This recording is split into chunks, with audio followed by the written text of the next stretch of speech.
Good morning बच्चों। मैं रीता सिंह आपको हिंदी विषय पढ़ाऊंगी।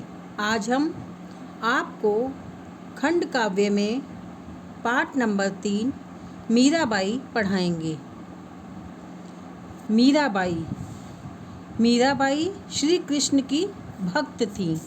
वो श्री कृष्ण की उपासिका थी। इनका जन्म 1498 ईस्वी में हुआ था। इनका जन्म चौकड़ी मेवाड़ राजस्थान में हुआ था। इनके पिता का नाम राजा रत्न सिंह था और पति का नाम कुंवर भोजराज था। इनकी रचनाएं राग गोविंद, नरसिंह जी का मायरा, राग विहाग, गीत गोविंद की टीका और गरबा गीत। इनकी भाषा शैली साहित्यिक भाषा ब्रज भाषा, मुक्तक तथा गीति काव्य शैली। इनका निधन सन 1546 ईस्वी में द्वारिका में पद गाते हुए हुआ था। विशेषता श्री कृष्ण की दीवानी तथा जोधपुर के संस्थापक की प्रपौत्री थी।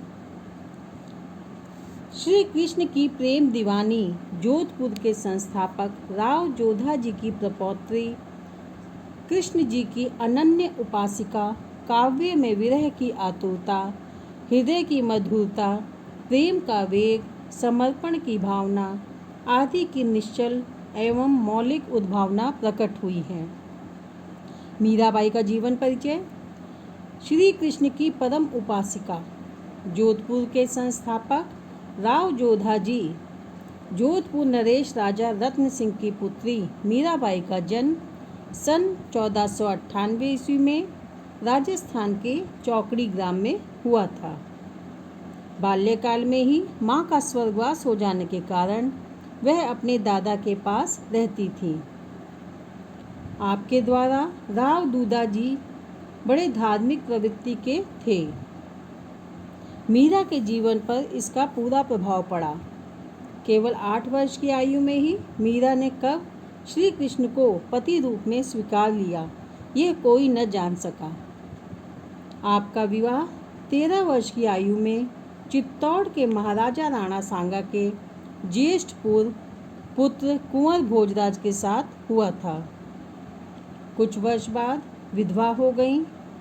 इसके विषय में डॉक्टर राजेश्वर प्रसाद चतुर्वेदी ने कहा है, 20 वर्ष की अवस्था में मीरा विधवा हो गई और जीवन का लौकिक आधार छिन जाने पर अब स्वाभाविक रूप से उनका असीम स्नेह, अनंत प्रेम और अद्भुत प्रतिभा स्रोत गिरधर लाल की ओर उमड़ पड़ा। मेवाड़ की राजशक्ति का घोर विरोध सहन करके, सभी कष्टों को सहन करते हुए, विष का प्याला पीकर भी उन्होंने श्री कृष्ण के प्रति अपनी भक्ति भावना को अक्षुण्ण बनाए रखा।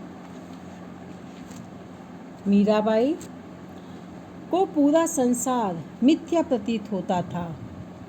वह कृष्ण के प्रेम में दीवानी होकर संतों के साथ रहने लगी। मीरा के इस कार्य व्यवहार से परिवार के लोग रुष्ट रहते थे, क्योंकि उनका यह कृत्य राजघराने की प्रतिष्ठा के बिल्कुल विपरीत था। मीरा तो सदा के लिए सांसारिक बंधनों को छोड़ चुकी थी। कहा जाता है कि मीरा एक पद की पंक्ति हरि तुम हरो जन की पीर गाते हुए भगवान श्री कृष्ण की प्रतिमा में सन 1546 में विलीन हो गई थी। मीराबाई की इनकी रचनाएं, मीराबाई विरचित रचनाएं निम्नवत है। मीरा पदावली, गरबा गीत, नरसिंह जी का मायरा, राम गोविंद, राग गोविंद, मीराबाई की मल्हार, गीत गोविंद की टीका, राग विहाग, राग सोरठ के पद तथा फुटकर पद आदि। भाषा शैली। मीराबाई ने ब्रज भाषा को अपने भजनों गीतों को माध्यम बनाया। इनके गीतों में गुजराती, राजस्थानी, पंजाबी, हिंदी आदि भाषा की सुस्पष्ट झलक दिखाई देती है। इनके गीतों की भाषा सरल, सुबोध तथा प्रभावपूर्ण है। आपके गीति काव्य की भावपूर्ण शैली तथा मुक्तक शैली को अंगीकार किया। श्री कृष्ण की विरह पीड़ा इनके पदों में वेदना बनकर बह निकली। इनके भजन श्रोता के कानों में पड़ते ही उसके जीवन को धन्य कर देते हैं। कृष्ण भक्ति शाखा के कवियों में मीराबाई का अद्वितीय स्थान है। आज भी मीरा की भक्ति लोगों के हृदय का स्पंदन है। मीरा अपनी वेदना के गीतों में सदैव अमर रहेंगी। उन्हें यह सर्वोच्च पद श्री कृष्ण जी के प्रति समर्पित प्रेम से ही संभव हुआ है। तो बच्चों, इस तरह से आपने मीराबाई के जीवन चरित्र के बारे में पढ़ा। इसमें सभी प्रश्न महत्वपूर्ण हैं, जैसे उनका जन्म कब और कहाँ हुआ, पिता का नाम, पति का नाम, रचनाएं, उनकी भाषा शैली, उनका निधन और उनकी विशेषता।